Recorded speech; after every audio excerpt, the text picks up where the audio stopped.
Bonjour à tous et à toutes. Good morning, everyone. Au nom du Père et du Fils et du Saint-Esprit. Amen. La grâce de Jésus-Christ, notre Sauveur, l'amour de Dieu, notre Père, et la communion de l'Esprit Saint consolateur soient toujours avec vous et avec votre esprit. Chers frères et sœurs, Dieu nous a créés pour vivre en communion avec lui. Cependant, il nous arrive parfois de vouloir mener seul la barque de nos vies, nos propres affaires. Tournons-nous vers le Père en toute miséricorde, qui peut nous ouvrir les yeux et le cœur. Prions le Seigneur. Fais-nous vivre à tout moment, Seigneur, dans l'amour et le respect de ton saint nom, toi qui ne sais jamais de guider ce qui tu enracines solidement dans ton amour, par Jésus-Christ, ton Fils, notre Seigneur et notre Dieu, qui vit et règne avec toi dans l'unité du Saint-Esprit, maintenant et pour les siècles des siècles. Amen. Alléluia, Alléluia, Alléluia, Alléluia. Un grand prophète s'est levé parmi nous, Dieu a visité son peuple.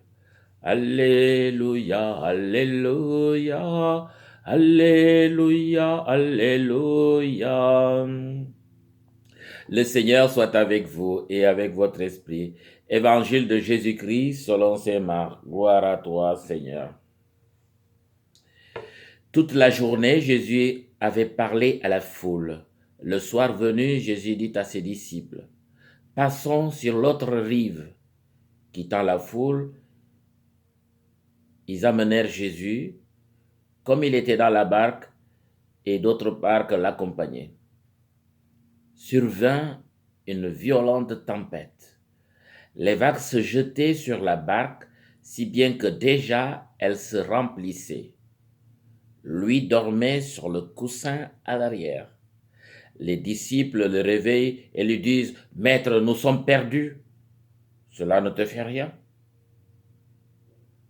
Réveillé, il menaça le vent et il dit à la mer, « Silence, tais-toi. » Le vent tomba et il se fit un grand calme.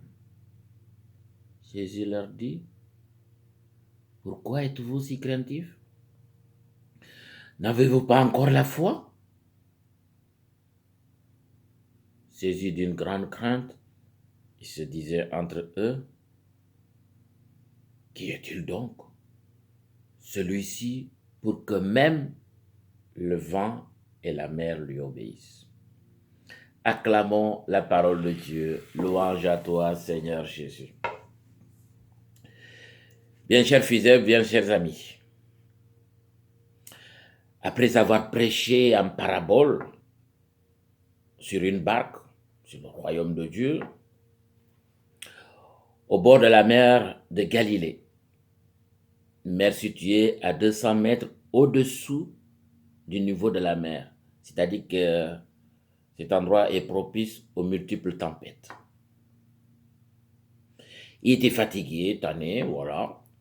Et Jésus invite ses disciples à la traverser pour aller sur l'autre rive, un peu se débarrasser de la foule. Et comme il avait job là, il avait travaillé là, parlé là,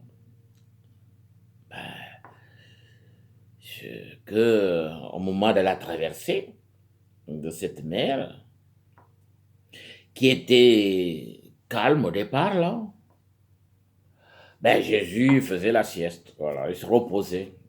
C'est normal, hein, il parlait, il faut faire comprendre à ces gens-là. Hein. Puis ils sont fatigants aussi, ces juifs-là. Et les gens, ils vont savoir, il explique, il donne des paraboles. Ça n'a pas l'air de comprendre, certains comprennent, d'autres non.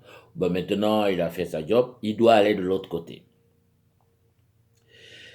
Mais cette traversée, malheureusement, pendant qu'elle se faisait, voilà, va connaître un moment un peu difficile parce qu'elle est très mouvementée, il y a une tempête qui survient. Belle occasion, dirais-je, pour vérifier la qualité et la foi de ses apôtres. C'est une espèce pour ouvrir la foi aux apôtres, à ses disciples. On avait l'impression comme Un monde ancien s'est en étalé, un nouveau monde est né. Il y a un avant-tempête et un après-tempête. Elle survint, panique. Les apôtres s'abroient, s'achiolent, au point d'oublier qu'il y a quelqu'un dans la barque d'important. Et en l'interpellant, c'est Jésus en disant, « Hey, arrête de dormir là. On est en danger là. Ça te fait rien là? Tu continues à dormir là? » Mais Jésus intervient immédiatement. Silence, tais-toi, en s'adressant à la tempête, au vent. Et la tempête cesse. Tout est au calme. J'aimerais pas être à la place des apôtres, des disciples. Il va régler leurs problèmes. Hey les gars, pourquoi avoir peur? Avoir peur pendant que je suis là. Vous savez qui je suis quand même. Comment se fait-il que vous n'avez pas la foi? C'est vrai que c'est décourageant, c'est gênant. C'est décourageant pour le maître de voir que la gagne, hein. Il n'a même pas confiance, il est là. De quoi avec un petit peur? Il craint quoi? Hey, il faut mettre ça au clair, ça. Il voit que ça gagne, c'est pas au fixe, hein. Cela nous rappelle, chers frères et sœurs, que, comme apôtres, hein, nous avons parfois, à travers des tempêtes dans nos vies, chacun dans sa barque, dans ce cheminement vers le Père, en vue du salut. Jésus rappelle Paul rappelle à ses amis corinthiens, hey, notre gars, il est mort pour nous. C'est pour nous qu'il est mort, pour nous donner la vie éternelle. Donc il faut avoir confiance. Soyez unis à lui. Oui, cela nous rappelle que chacun de nous doit passer d'une rive à l'autre avec le Christ, avec tous les risques de notre vie, des tempêtes, des craintes, des ruptures, des pertes d'enfants, de chômage, maladie, deuil, etc. Il y en a toutes, hein. Et oh. Avec tout ça, il faut traverser, il faut avoir la foi. Il y a de quoi chanceler, il y a de quoi chialer, de quoi crier, comme les apôtres, en oubliant que, voilà, on est chrétien, on a foi en Dieu. Il peut être là pour nous sauver. Il ne nous abandonne pas à la merci de tout, même si on a l'impression. Oui, tout disciple est appelé parfois à ramer à contre-courant et marée qui freinent son élan missionnaire. Il y aura des tempêtes, des difficultés, des bourrasques dans toute notre vie humaine, surtout celle des disciples de Christ que nous sommes. On n'y échappera pas. Le problème, il faut persévérer, il faut tenir. Il ne faut pas sombrer. Il faut arrêter de chialer.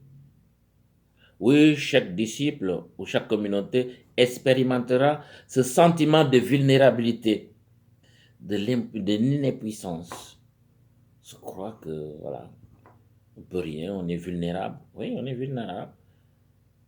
Mais le Christ est avec nous. Au plus profond de soi se posera la question de la foi, du rapport avec Jésus-Christ, de ce qu'il est pour nous autres, pour chacun de nous. Qui est-il? Notre secours, celui qui nous soutient, celui qui est là pour nous, celui qui est mort pour nous. De quoi avons-nous peur? Oui, au sortir de cette traversée, les disciples reconnaissent que Jésus est le Seigneur. Ils ont vu, hein, le job qu'il a fait et l'autorité qu'il avait sur la tempête et le vent. Je crois que cette fois-ci, la leçon est bien ancrée. Il a manifesté sa puissance. Il est donc celui qui peut nous sauver de tout péril. Sommes-nous toujours en communion avec lui? C'est la question qu'on pose. Savons-nous mettre la confiance en lui? Il s'agit de là pour chacun de nous, dans nos difficultés, dans nos traversées. Laissons-le tenir le gouvernail pour nous conduire à bon port. Il faut passer par la peur, il faut passer de la peur à la confiance, car chacun va affronter les turbulences et les problèmes de ce monde moderne. Dieu n'est pas absent de notre monde, de notre vie. Il ne dort pas. Il peut sommeiller un peu, ouais, c'est normal. Mais il ne sommeille pas. Il faut savoir vivre des transitions salutaires dans l'église. Il y a des moments chauds, des moments plus agréables, mais le Seigneur est là. On est embarqué. Il y a des mouvements parfois, il y a tankage. Surtout en cette période de pandémie, on se pose des questions. Et qu'est-ce qu'il fait, lui, là? Laisse crever, quoi. Il était capable ou t'es pas capable? Il est capable, il est avec nous. Dans l'intelligence, on trouve des choses pour faire face. Il faut raviver la foi de tout disciple, oui. Prions le Seigneur. Seigneur, quand tout semble s'écrouler autour de nous, viens à notre secours et redis-nous de ne pas avoir peur. Aide-nous à comprendre qu'il ne tient qu'à nous de te faire une place dans notre barque et de mettre en ta puissance tout notre espoir. Traverse toutes les tempêtes avec nous. Tu ne nous abandonnes pas à la peur. Ta présence est toujours agissante et apaisante à nos côtés. Veille sur tout disciple qui navigue sur les flots incertains pour assurer ta mission d'amour et de charité. Avec toi, nous parviendrons sur notre vie, celle de ton royaume béni. Bon dimanche, que Dieu vous bénisse, au nom du Père et du Fils et du Saint-Esprit. Amen.